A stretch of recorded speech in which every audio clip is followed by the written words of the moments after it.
Welcome back to another edition of Fly Tying with Jim Misiura.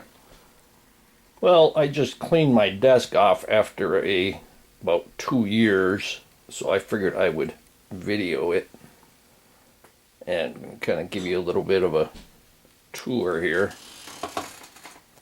That is full from all of the trash I had on my desk. This here is a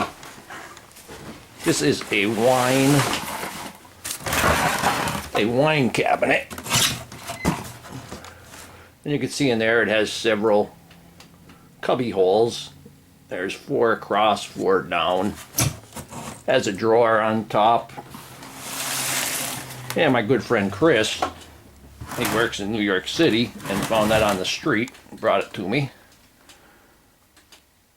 Got a bunch of my books. And here, this is a pretty nice, important thing right here. If you're looking for a way to set up your stuff, these are little trinket box drawers. And we got 1, 2, 3, 4, 5. So there's 15 in that one. And this bottom one is bigger. This is all one. And I have different things in there. I got, on the top, we have wires. We have more wires. I have some lead and some lead wires.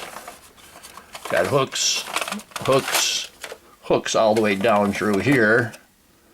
We got some tinsel and some more wires.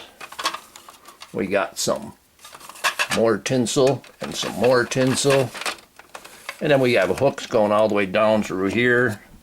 On the bottoms I have just kind of almost trinket kind of stuff, because I usually have stuff laying in front of it so these drawers don't get open very often. There goes some stuff falling over there, so there's some more just don't use very often. I got a drawer full of markers, and here's another large drawer. You can see these are from pulling old motors apart. And we got floss going all the way up through here. Some stuff on top. Super glue. Tape measure. Some mono. And over here we got some more hooks. We got the Lively Legs hooks over here. We got, these are beads. Same thing here. We got hooks and beads. And more beads. And then some less used items in the bottom. There's some more hooks.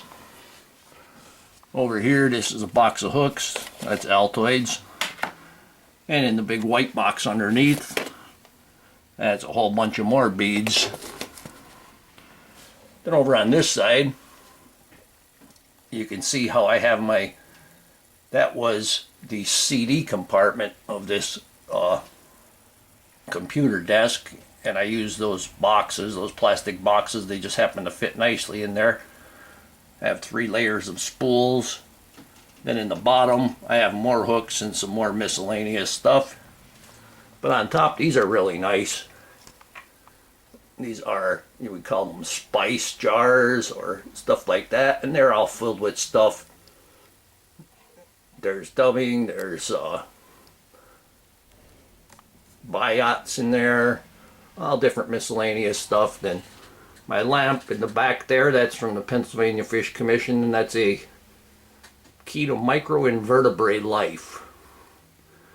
And then there's, of course, there's a pen holder in the lamp and stuff, and there's a whole bunch of flies, a couple candy canes when I need a sugar boost. And going over this way, here we got the feather corner. You can notice in the back there, there's a Tenkara rod, but just Folgers can holding the pheasant tails. There's Amherst in there. Next to that, there's a bunch of different colored ostrich, and then we got 2, just like the spice ones. They're candy things, but they're plastic, so they're good to hold stuff. Some other stuff and some other junk underneath. Another lamp there. Here's a rod that my son and I just made. We're waiting for the glue finish to come in, or the finish to come in.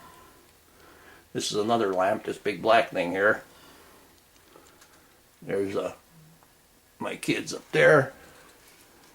Here is, my brother made this. It says, "A day at the office," and a group of photos with me catching one fish. There's another rod over there, finished rod in the sock.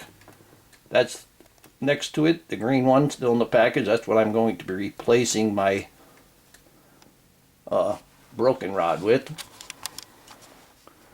And down on the floor, it's just a mess in here, but that's all in that manila envelope. That's all Hemingway stuff.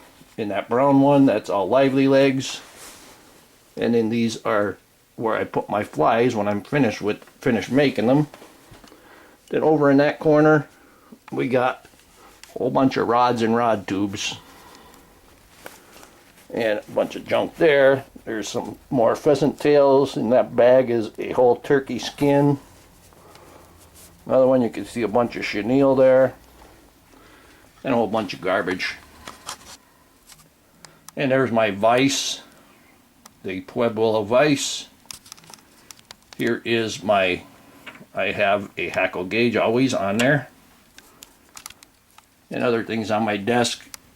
We have my Sally Hansen's. Empty spools are good for holding things that might roll away. Hackle pliers, another set of hackle pliers. That is the dubbing loop twister. My lighter, there's a large, the black large deer hair stacker. And this one here is a nice small hair stacker. There's my delicate hackle pliers. This here was actually from, it came in some kind of shoe. Came with a shoe box to show you the sole or something like that. But this is a perfect thing for taking the hurl from a peacock hurl, removing the fuzz from the peacock hurl. This worked really good. A couple of empty bobbin holders, and here on my desk that I use all the time. Okay, there's my grizzly, my phone. Underneath the phone is the gimme. These are the gimme hair bands. Get these in the dollar store, $1, and you get all of those, 500 of them. I'm losing something there. Okay, I got some nail pliers, cutting wire. There's a pair of hemostats. There's 1, 2, 3 sets of scissors.